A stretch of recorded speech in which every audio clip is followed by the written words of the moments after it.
Olá pessoal, bem-vindos a mais uma aula, né? E como nós estamos na nossa disciplina de prática, eu trouxe para vocês mais uma aula para a gente ver na prática como é que a gente pode desenvolver um determinado assunto com os alunos, né? Como eu falei muito de métodos, de técnicas, falei das metodologias ativas, né? Nós falamos muito a respeito da questão do professor, né, não ser mais somente um transmissor de conteúdos, né, de ficar dando aulas expositivas o tempo todo, né, que o professor precisa ser um mediador, que ele precisa ser um facilitador, né, batemos muito em cima dessa tecla, porém, eu disse a vocês que existem momentos em que a exposição, ela é necessária, nós precisamos trazer um conteúdo para os nossos alunos, né, um dos métodos que o Libânio traz, né, é justamente essa questão das aulas expositivas, né, em determinados momentos, como eu já comentei com vocês, isso é necessário, né, absolutamente necessário, porque tem coisas que a gente só consegue transmitir para os alunos ali, explicando aquele conteúdo, trazendo aquele conteúdo para eles, né? Tem muita coisa que nós podemos fazer utilizando outros métodos, né? Mas tem momentos em que a aula expositiva ela é necessária. O que a gente precisa fazer é não ficar o tempo todo da aula somente expondo conteúdos. Então, essa mescla, ela é muito importante. E quando você for utilizar, né, esse método mais expositivo aí, né, quando você for dar uma aula que tenha, né, uma parte aí que seja expositiva, o que a gente pode fazer? A gente pode fazer isso de uma maneira que seja atrativa para os nossos alunos, né? Então, eu trouxe aqui, vocês vão ver que eu vou expor um conteúdo, tá? Em alguns momentos vai haver interação com os alunos, tá? E eu também vou pedir uma parte prática para eles, tá joia? Mas vocês vão ver que eu vou expor esse conteúdo, só que de uma maneira interessante, de uma maneira que vai chamar mais a atenção dos alunos. Não estou dizendo que a minha aula é perfeita, que eu sou a dona da verdade, mas mostrar como a gente pode utilizar ferramentas, recursos, né, para chamar a atenção desse aluno, né?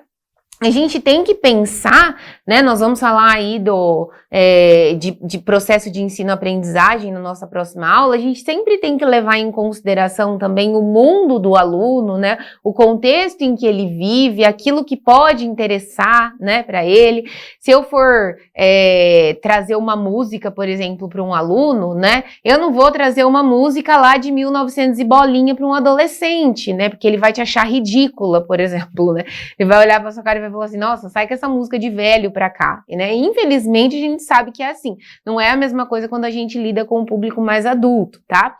Então, hoje, essa aula que eu trouxe é sobre o gênero anúncio publicitário. Estávamos falando de gênero, de tipologia, né? Então eu trouxe uma aula sobre o gênero anúncio publicitário e aí vocês vão ver que eu trouxe muitos anúncios, né? Muita coisa para a gente poder discutir, coisas que chamam a atenção, coisas que os alunos veem quando ligam a televisão, quando abrem uma revista, tá? Então isso pode tornar aí a aula mais interessante. Então, começando essa aula, né? Qual é a proposta? A proposta é dizer que geralmente os anúncios publicitários, né, eles são coisas curtas, né? E que existem também umas frases curtinhas que são muito utilizadas pelas marcas, que são os slogans, né? E aí a gente pode perguntar para os alunos se eles já sabem o que é um slogan, ou se já ouviram falar num slogan, né? E aí, muito provavelmente, os alunos dirão que sim, que já conhecem, que já ouviram falar, e caso eles digam que não, você pode apresentar o primeiro slogan, né? E aí eu trago o Bombril. Bombril 1001 utilidades, né? Porque isso é algo antigo, mas que ainda é atual, né? A gente ainda encontra propagandas da Bombril, né? E a gente sabe aí desse slogan 1001 utilidades. Então, esse Bombril 1001 utilidades, esse 1001 utilidades é o slogan da Bombril. E aí a gente pode pedir para os alunos dizerem, né? O que a gente tem então de característico nesse slogan, né? Ah, não sei, professora, eu não sei identificar identificar. Ah, então vamos para um outro slogan. Tomou Doril, a dor sumiu, né? E aí o aluno começa a perceber, né? Você fala assim, são frases longas, são textos longos, ou eu tenho uma frase curta? Ah, professor, é curta, né? 1001 utilidades, tomou Doril, a dor sumiu, né? E aí você fala então que o slogan, né? Ele é geralmente uma frase curta, né?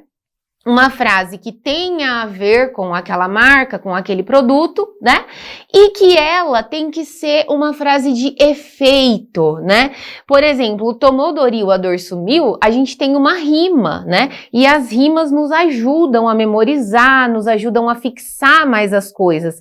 Então, o slogan, ele tem que ser curto e ele tem que ter esse efeito, ele tem que fazer com que a pessoa memorize aquilo, né? Por quê? Você quer que o seu consumidor identifique a marca por meio daquele slogan, né? Então a gente pode passar mais um slogan que aí eu tenho certeza que todos os alunos conhecem, que é o do McDonald's, né? Amo muito tudo isso, né? Então, mais uma vez, uma frase curta, e sempre que a gente ouve falar em amo muito tudo isso, a gente sabe que, né, que estamos falando aí de McDonald's, né? E aí, temos também, olha lá, Ruffles, a batata da onda, né? Então, mais um slogan de um produto, né? Que a maioria das pessoas conhecem, né? Se não todo mundo. Aí nós temos um que é mais antigo, né? Você pode mostrar que coisas mais antigas, né? Que os slogans, eles vêm de muito tempo, até hoje, não é uma coisa atual somente, né? Então tem as lojas Marisa, de mulher para mulher Marisa. Aí pode ser que algum aluno não conheça, né? Mas é uma loja de departamento, aí você pode explicar para mostrar que isso vem já de muito tempo. O slogan não é uma coisa nova. Ah, surgiram os slogans faz 10 anos. Não, né? E aí você pode pedir para os alunos irem lembrando outros slogans, né? E dizendo a vocês, e aí a gente pode fazer aquele brainstorming, né, aquela tempestade de ideias. Então os alunos vão trazendo, né, tudo que eles sabem de slogan. Você pode colocar na lousa, né, e aí perguntar para os outros alunos se eles conhecem aquela marca, se eles conhecem aquele produto, se eles já conheciam aquele slogan ou se aquilo é novo para eles, né? E aí a gente vai passar então para as intenções de um anúncio publicitário, né? E aí você vai perguntar para os seus alunos, e aí? Um anúncio publicitário, então, né? Além de ter slogans, né? Ele também, né? Um anúncio pode não trazer, às vezes, um slogan, né? Mas qual é a intenção de um anúncio publicitário? Qual é a finalidade dele? Para que uma empresa faz um anúncio publicitário? Ah, faz um anúncio publicitário porque quer vender, porque quer que as pessoas conheçam o seu produto. E aí a gente pode explicar para os alunos, né? Que o anúncio publicitário ele tem duas possíveis intenções, tá? Pode ser fazer com que o leitor compre um produto, né? Então aí a gente tem aí as propagandas das marcas, dos produtos e tal. Ou também o anúncio publicitário, ele pode ser para fazer com que o leitor se comporte de uma determinada maneira. Então não precisa necessariamente ser para venda, né? Você pode ter um anúncio publicitário para interferir, para influenciar o comportamento do seu espectador.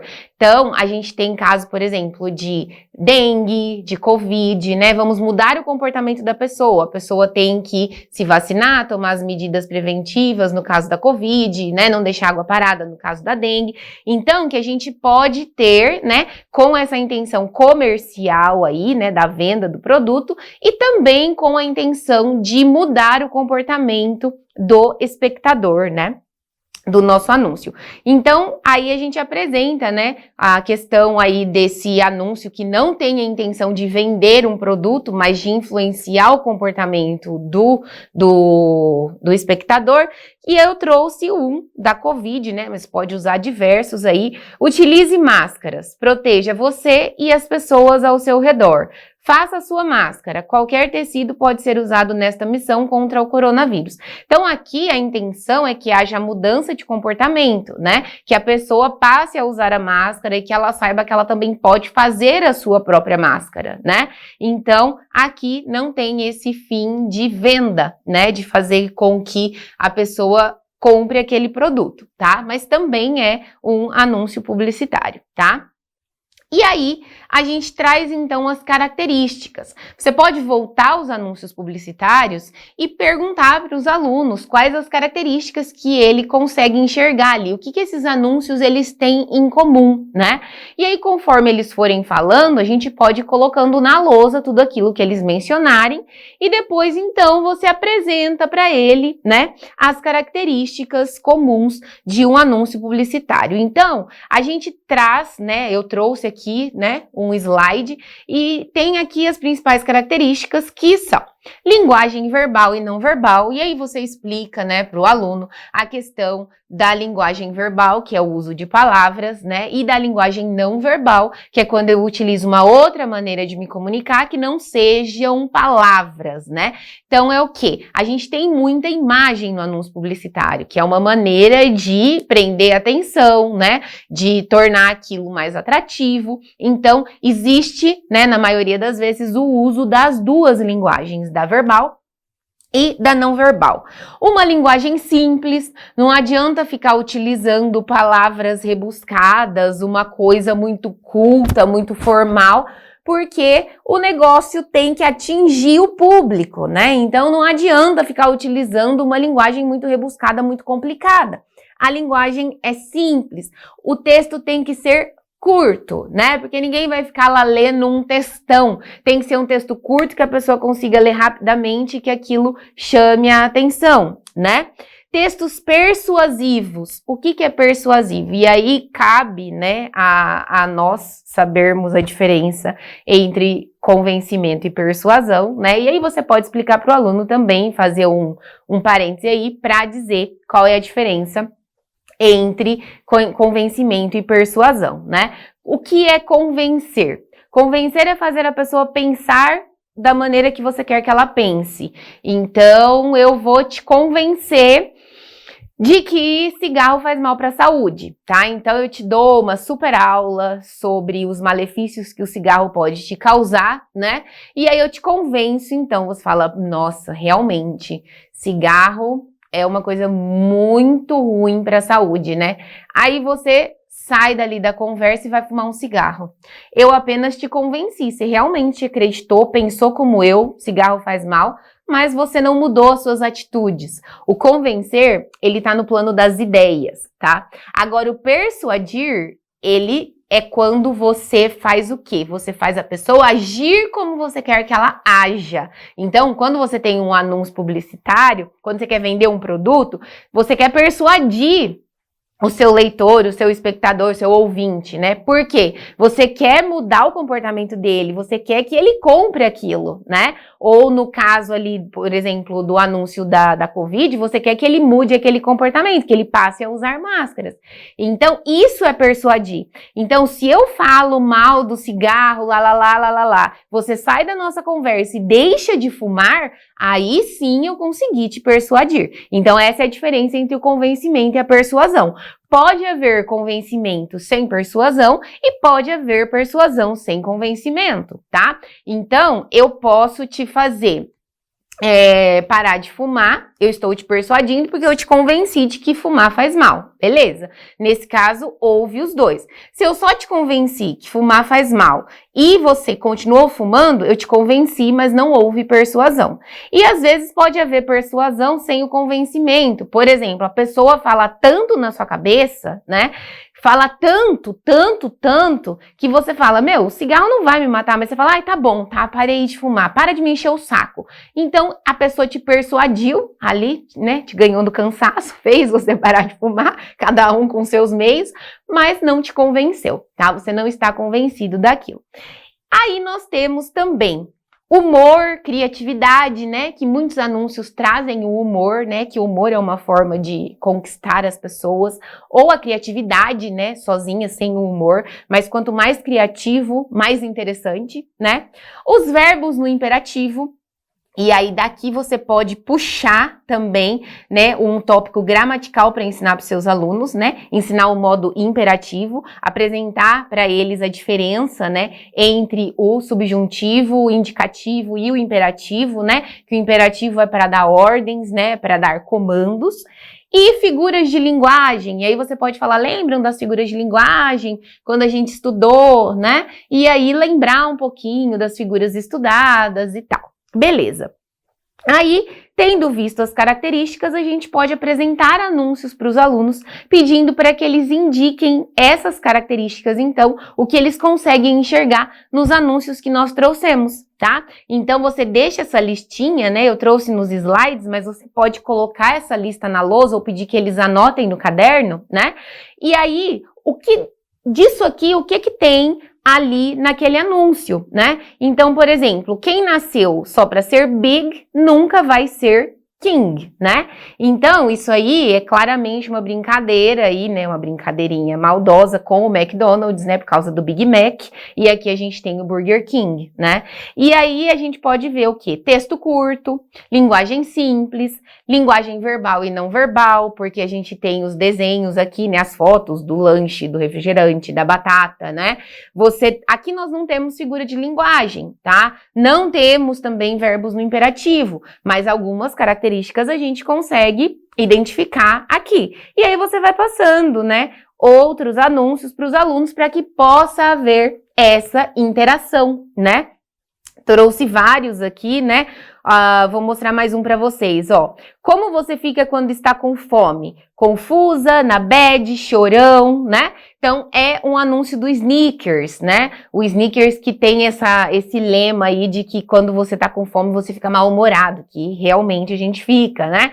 Então, aí você pode trazer de novo a questão da linguagem não verbal, né? Junto com a linguagem verbal, do texto curto, né? Do uso da linguagem simples, a gente tem até gíria aqui, né? Ficar na bad, né?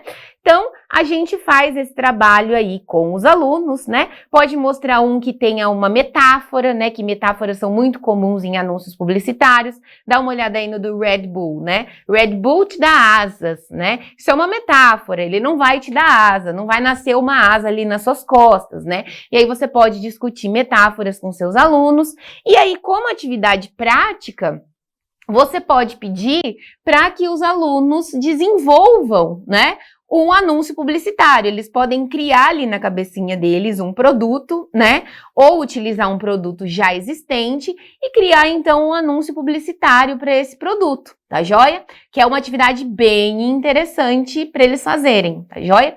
A gente poderia até usar uma metodologia ativa aí, de uma aprendizagem baseada em projetos, trabalhar com professores de outra disciplina para ele criar um produto com outros professores auxiliando também, mas aí seria um trabalho mais elaborado. Eu pensei aqui somente na aula de língua portuguesa, então, pega um produto que já existe ou crie um produto na sua cabeça aí e faça então um anúncio publicitário trazendo a maior quantidade de características possíveis aí dentro dele, tá? E aí na aula seguinte você pede para que os alunos façam uma apresentação dos anúncios que eles criaram, tá joia? Então, somente uma proposta de aula que eu trouxe para vocês, mostrando, eu fiz uma aula expositiva, porque eu trouxe as características, eu trouxe o conceito de slogan, né? Só que fazendo isso de uma forma que chame a atenção do aluno, né? E também buscando essa interação com os alunos, isso se torna muito mais prazeroso, muito mais produtivo, tá joia? Eu espero que vocês tenham gostado. E aí, na próxima aula, nós vamos falar um pouquinho sobre o processo de ensino-aprendizagem. Eu aguardo vocês, um abraço e até lá!